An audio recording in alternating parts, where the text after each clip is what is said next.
Boa noite, estamos iniciando mais um dia de estudos, continuando com o nosso livro O Evangelho segundo o Espiritismo.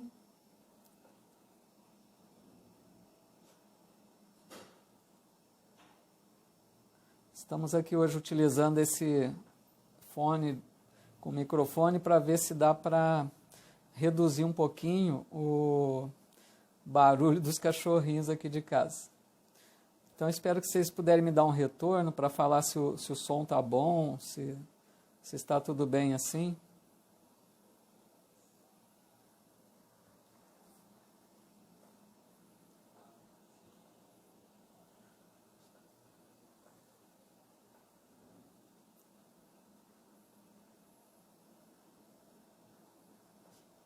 Sejam bem-vindos.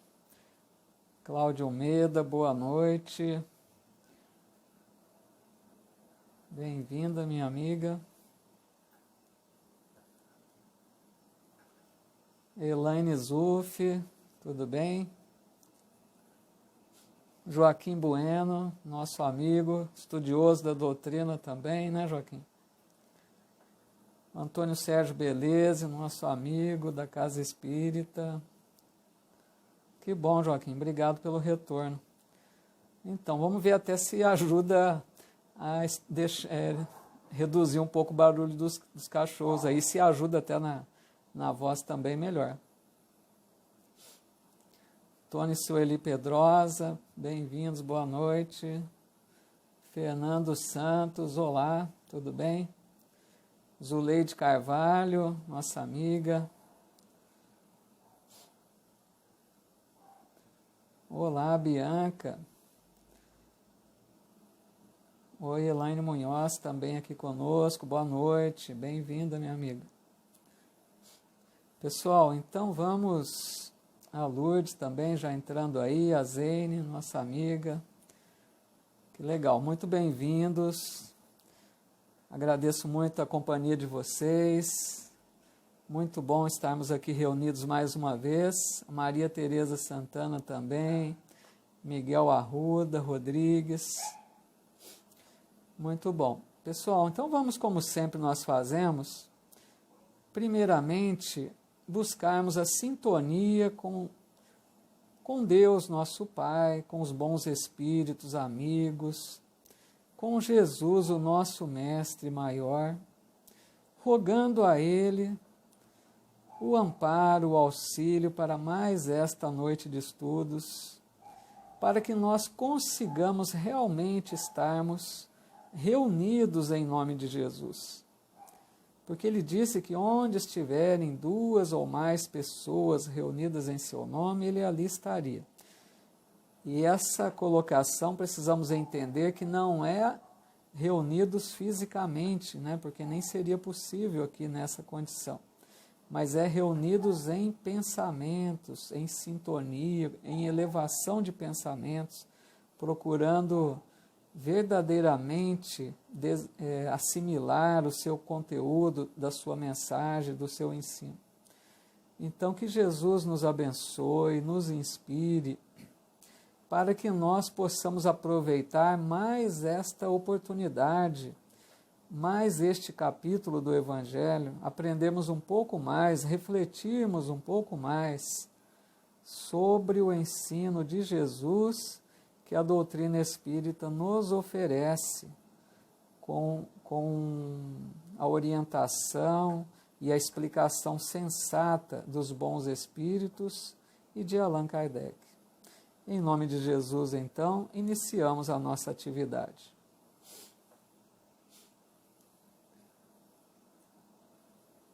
Muito bom. Então, pessoal, nós vamos ver hoje o capítulo 26, né? Cujo título é Dai gratuitamente o que gratuitamente recebestes. Então, vou começar aqui com um trechinho, com o tópico número 1 desse capítulo, que Allan Kardec chama de dom de curar. Esclarecendo desde já que esse capítulo trata sobre a questão da mediunidade, principalmente, não só a mediunidade, mas principalmente a mediunidade colocada a serviço de todos, sem cobrar nada por isso.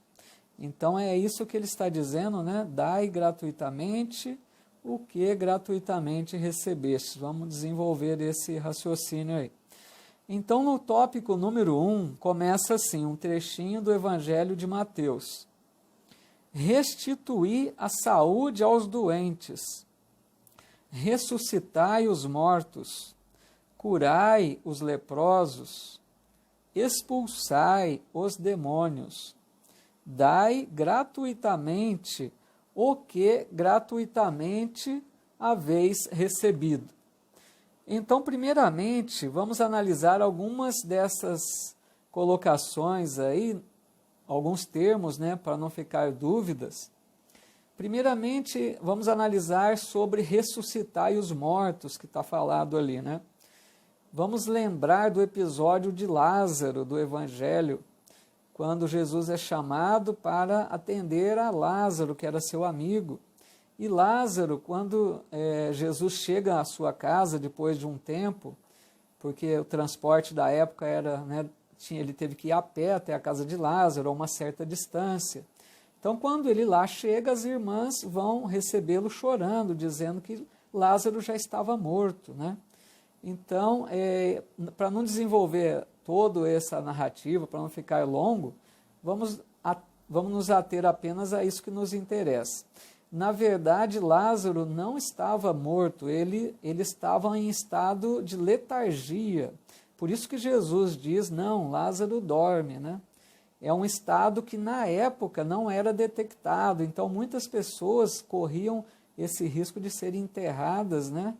Serem consideradas mortas por esse motivo da letargia. O corpo ficava numa paralisia total, dando todos os sinais da morte, mas na verdade o espírito ainda estava ligado ao corpo. Então, quando ele fala ressuscitar os mortos, não quer dizer essa ressurreição, como às vezes é entendida por outras religiões, de acreditar que o corpo, depois de morto, volte à vida, que a própria ciência nos mostra que é impossível isso acontecer. Mas então seria nestes casos, né, que ele estava dizendo. Quando ele fala curai os enfermos, né, nós lembramos de Jesus, quantas pessoas, quantos enfermos ele curou à sua época, e Jesus, com o seu potencial divino, com a sua elevação de espírito crístico e o seu potencial magnético, fluídico, ele curava instantaneamente aquelas pessoas enfermas. Mas o que ele nos recomenda, mesmo que não temos esse potencial, nós sabemos que muitos médiuns têm a capacidade, a faculdade de cura também, né? Não instantânea como Jesus, mas que podem levar muito auxílio para muitas enfermidades.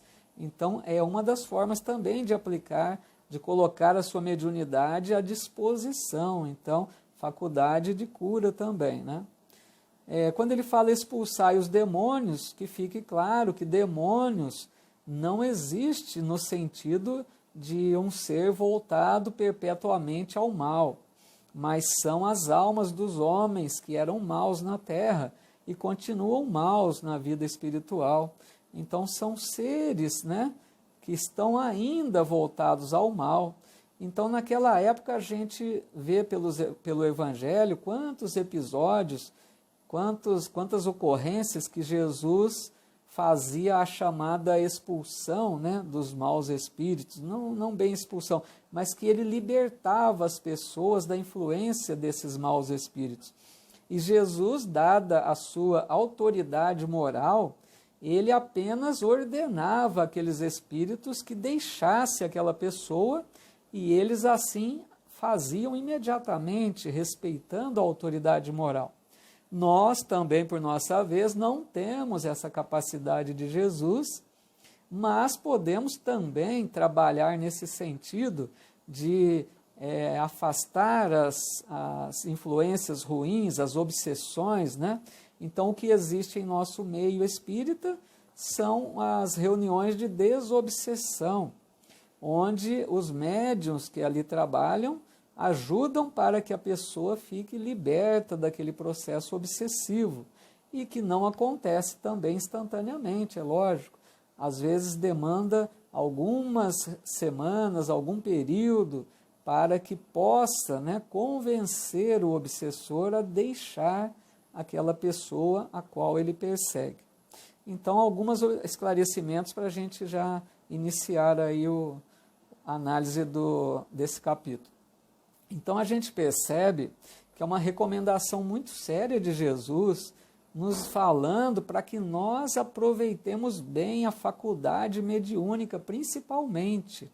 Todos aqueles que são médiuns, que trazem esse chamado dom, né, um dom mediúnico, vamos até falar um pouquinho sobre dom, porque pode parecer que o dom é um privilégio de algumas pessoas que foram agraciadas por Deus e receberam essa vantagem de ter uma mediunidade, né?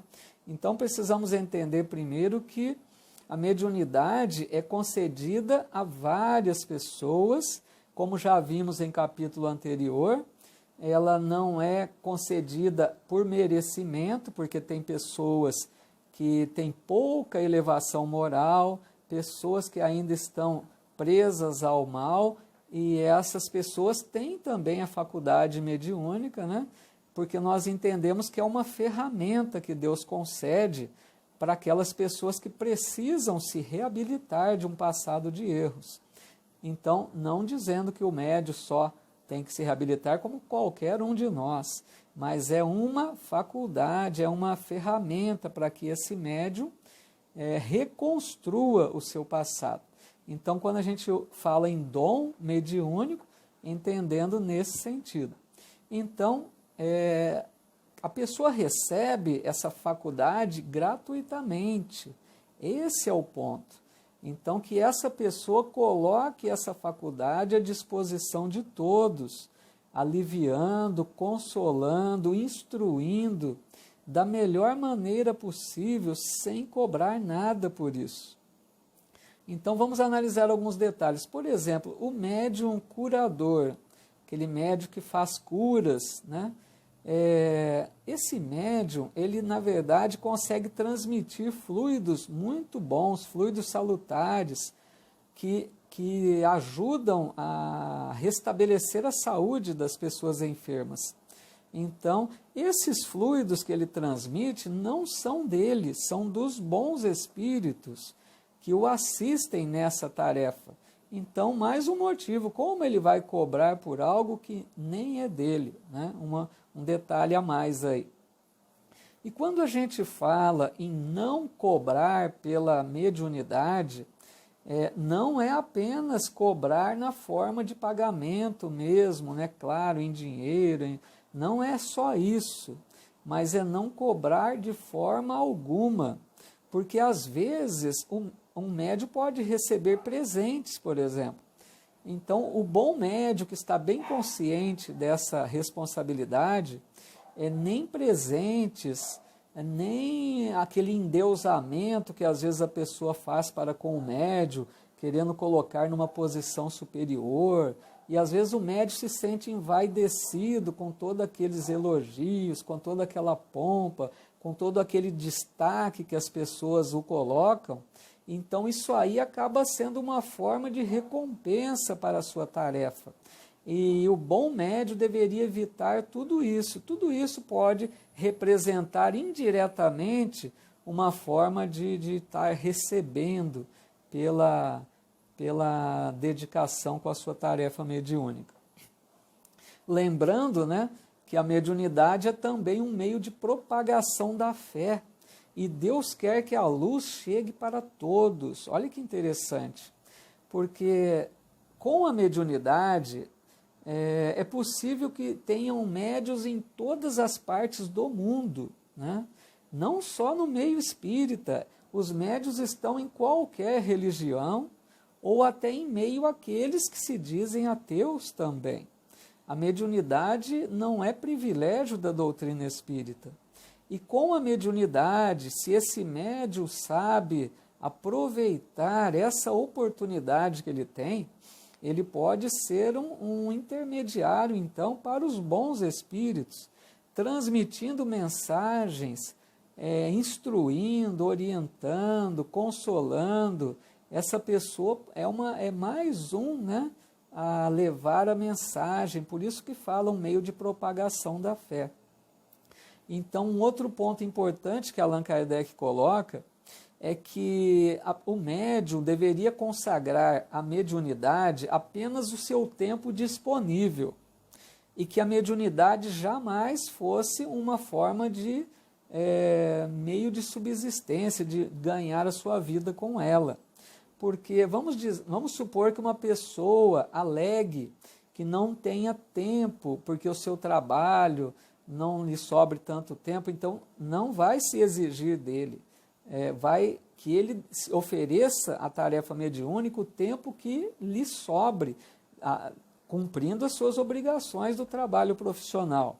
É lógico que aí vai de cada um o interesse, a boa vontade e até o sacrifício, porque às vezes alguma pessoa que está bem consciente prefere sacrificar até alguns momentos do seu lazer para dedicar a essa tarefa, mas que jamais ela seja uma forma de ganhar a vida com ela. É para dedicar o tempo livre da pessoa. Uma outra coisa sobre mediunidade também, que ela não é algo mecânico, né? Não adianta a pessoa chegar na reunião mediúnica e achar que basta que chegou ali 10 minutinhos antes, fez a sua oração, que ela já vai entrar em contato com os bons espíritos. Nós sabemos que não é assim, é preciso toda uma disciplina, uma dedicação, uma busca de desenvolver a espiritualidade, a religiosidade nos seus dias normais de vida, para que no dia da reunião essa pessoa esteja realmente em sintonia com os bons espíritos pela sua conduta.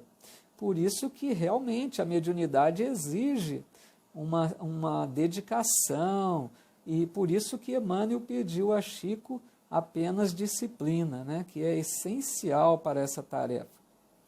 Bom, e com isso também nós vemos que o melhor médium, então, é aquele que está em sintonia com os bons espíritos, e não aquele que realiza mais fenômenos ou que dê mais comunicações, né? E lembrando outro ponto importante também sobre mediunidade, lembramos daquele episódio de Moisés, quando Moisés proíbe a mediunidade, o uso da mediunidade. Se não me engano, não sei se está em Deuteronômio, mas é algum livro do Velho Testamento. Então Moisés proibiu por causa dessa forma de comércio que estava acontecendo. Naquela época as pessoas não tinham, né, um entendimento sobre essa faculdade mediúnica, sobre a seriedade que se deve ter com ela, a ignorância, os abusos. Então as pessoas eram levadas à prática mediúnica de uma forma irresponsável, pediam coisas aos espíritos para que eles resolvessem probleminhas pequenos das suas vidas, como até encontrar objetos perdidos, faziam perguntas das mais pessoais. Então, quando Moisés percebe que a faculdade estava ocorrendo de uma forma perigosa, né, porque nesse sentido o que acontecia é que essas pessoas eram assistidas por espíritos inferiores, que se entregam a qualquer forma de contato e respondem a qualquer pergunta, porque os bons espíritos jamais vão reforçar essa ideia, vão atender esses pedidos tão sem sentido que essas pessoas possam fazer. Mas quando Moisés proíbe, é interessante que só se proíbe aquilo que é possível de acontecer. Então essa proibição que está na Bíblia é mais uma comprovação da possibilidade verdadeira do uso da mediunidade. Então, mediunidade, resumindo, é coisa santa e deve ser praticada santamente. Então, todos aqueles médiuns, todos que têm essa faculdade, que queiram, né, colocá-la à disposição das pessoas, porque tem o livre-arbítrio, a pessoa não é obrigada a exercer a mediunidade, porque muitas pessoas dizem, eu não quero me dedicar a essa tarefa. É livre-arbítrio, se a pessoa não quer, não é obrigada. Mas aqueles que compreenderam a importância dessa tarefa, dessa ferramenta, que a façam com a melhor dedicação, com muito amor, entendendo que é uma faculdade importante que pode aliviar muitas pessoas. Bom, continuando então, agora nós vamos ver o item 3. No item 3 desse capítulo, Allan Kardec chama preces pagas. Olha só até o que Allan Kardec coloca aqui também nesse capítulo. Então, ele diz assim, é um trecho do Evangelho de Lucas, Marcos e Mateus.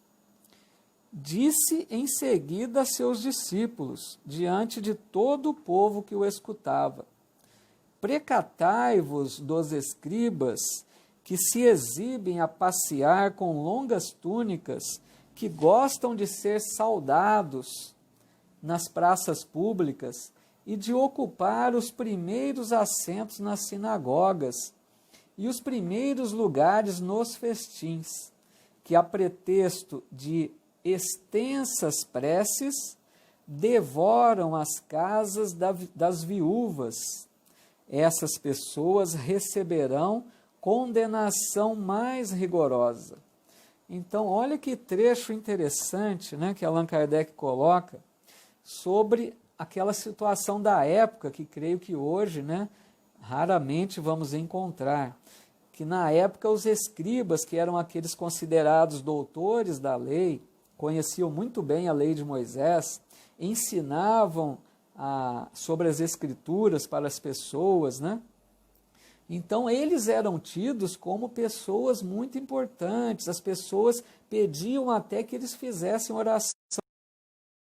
E aí o que acontece é que, então hoje, sobre essa questão das preces, né, o que acontece é que, às vezes, a pessoa pode achar que uma determinada pessoa tenha um poder maior nas suas preces, tenha uma força maior na sua oração.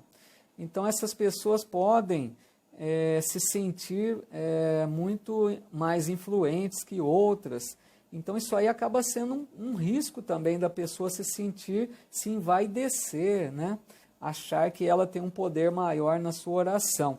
Então, nesse sentido, creio que a gente deveria sempre orientar as pessoas que todos nós temos capacidade de fazermos a nossa oração, de pedirmos a Deus ajuda para nós e por aqueles a quem gostamos ou a quem queremos ajudar. Então, a gente deve incentivar as pessoas para que façam as suas próprias orações. É lógico que é importante a gente orar pelo outro também, né? Porque muitas pessoas pedem, às vezes, para a gente orar por elas, estão atravessando algum problema, é muito normal isso. E é muito válido, é importante a gente orar pelo outro. Mas todas as vezes eu procuro dizer para a pessoa que ela também faça a sua oração. Porque quando a pessoa mesma faz a sua prece, a sua oração, ela está mantendo uma sintonia melhor, uma elevação de pensamentos. Então, que a gente ore junto, né? Que a gente fala assim, olha, vamos orar também por você, mas que você faça a sua oração, porque a prece é um ato de caridade, é um sentimento que parte do nosso coração, é uma ligação com Deus, né? Então é muito importante que a gente tenha esse hábito de incentivar as pessoas a fazerem as suas orações, para que a pessoa não fique só dependente de outro, porque às vezes a pessoa fica esperando que outro vá fazer oração por ela, porque imaginando que a outra pessoa tem uma capacidade maior na sua oração. Bom, e agora então nós vamos ver o item número 5, que é já o finalzinho aqui do capítulo. No item número 5, então, Allan Kardec chama mercadores expulsos do templo. É bem interessante essa passagem, porque é aquela passagem que Jesus entra no templo e percebe o comércio que estava acontecendo lá dentro do templo, né? Então diz assim: eles vieram em seguida a Jerusalém, e Jesus, entrando no templo, começou por expulsar dali os que vendiam e compravam. Derribou as mesas dos cambistas e os bancos dos que vendiam pombos, e não permitiu que alguém transportasse qualquer utensílio pelo templo. Ao mesmo tempo, os instruía, dizendo: não está escrito: minha casa será chamada casa de oração por todas as nações? Entretanto, fizeste dela um covil de ladrões. Os príncipes dos sacerdotes, ouvindo isso, procuravam meio de o perderem, pois o temiam, visto que todo o povo era tomado de admiração pela sua doutrina. Então, aqui nesta passagem interessante, é uma passagem bem assim polêmica, porque muitos estudiosos do Evangelho questionam essa passagem, porque muitos estudiosos ficam pensando se realmente tudo aconteceu dessa forma, se Jesus realmente agiu dessa maneira, porque a mensagem do Cristo sempre foi pacífica. Jesus sempre falou de caridade, de fraternidade. Ele dizia: se alguém te bate numa face, oferece a outra. Ele dizia: amai os vossos inimigos, perdoe 70 vezes 7. Então Jesus sempre incentivou essa relação tranquila com as pessoas, né? Então, quando a gente ouve falar que nessa hora, nesse episódio, Jesus foi tomado de ira, derrubou mesas, expulsou as pessoas, é estranho realmente. Essa colocação precisa, essa passagem do Evangelho merece uma atenção especial. Então, eu pesquisando pela internet, eu encontrei uma referência a essa passagem que eu achei muito coerente, muito válida, concordando com pensamentos de vários estudiosos a esse respeito, né? Tentando entender o que pode ter acontecido naquela hora. E essa colocação que está na internet é uma página do Momento Espírita, muito interessante, que é da Federação Espírita do Paraná. Então, o que eles analisam é da seguinte maneira: eles dizem assim, que quando Jesus entrou no templo, ele presenciou aquela cena aqueles homens vendendo, né, comercializando dentro de um local que era dedicado à religião. Realmente Jesus não gostou disso que ele percebeu. E Jesus, então, segundo essa análise desse momento espírita, Jesus, então, ele quis deixar uma lição para aquelas pessoas, ele quis mostrar que ele não aprovava aquela atitude. Então, o que eles analisam é que Jesus, ao perceber aquela cena, ele, com o seu olhar, penetrou o olhar daqueles vendilhões. Imaginem o olhar de Jesus de censura, dizendo que ele não estava de acordo com isso, aquele olhar que mostrava essa postura. Então, aquelas pessoas perceberam pelo olhar de Jesus. E ele era temido pela sua autoridade moral. Nós sabemos que os espíritos de uma certa elevação conseguem se impor sobre os espíritos de uma condição inferior pela sua autoridade moral. Então, Jesus, que é um espírito crístico, imaginem, ele olhando para aqueles que lá estavam e naquele olhar mostrando que ele não estava aprovando aquela situação. Então, eles dizem assim, que as palavras de Jesus, as palavras que lhe disseram aquelas pessoas, soaram como chicotes. Olha que interessante. Não que Jesus tivesse usado o chicote, mas que as suas palavras caíram nos ouvidos daqueles que vendiam como chicote. E eles, então, assustados, apavorados com aquela autoridade de Jesus, fugiram de sua presença e não foram expulsos por Jesus. E então, na saída do templo, todos apavorados e assustados, eles derrubaram as mesas, e não Jesus teria feito isso. Então eu achei muito coerente essa análise de algo que pode ter, eles não estão afirmando, estão dizendo que pode ter sido nessa versão. E aí analisa então, extraindo o espírito da letra, que não se deve comercializar com as coisas sagradas, que é essa recomendação do capítulo de hoje, né? Que não coloque a mediunidade, nenhum talento que a pessoa traga, que cobre por isso, que a gente jamais caia nesse erro grave de comercializar com as coisas sagradas.